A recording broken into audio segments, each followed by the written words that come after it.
The people with no money, but with great skills. The children with no sources, but with ambitious mind, need someone who can help them to explore. So, with an aim to turn ideas into innovation among the students and help the people in need, we formed a team called YAN Innovators. YAN Innovators is a technology-focused innovation team in India. Through YAN, we create an opportunity for the students to learn, think and build their innovative projects.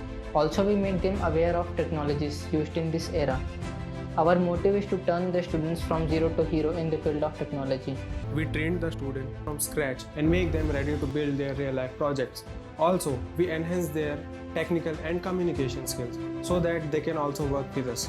Our mission is to make the students IT literate and to create jobs for these students. And for accomplishment of this mission, we have decided that the students to whom we have trained will train others.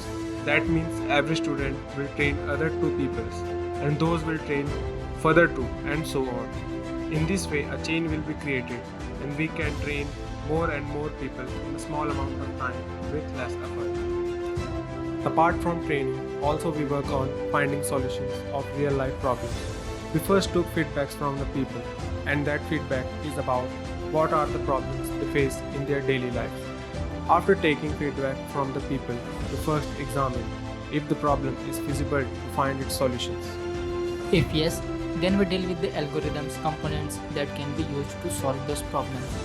And once we found the solutions, we start to develop it. After development, we test the projects within ourselves.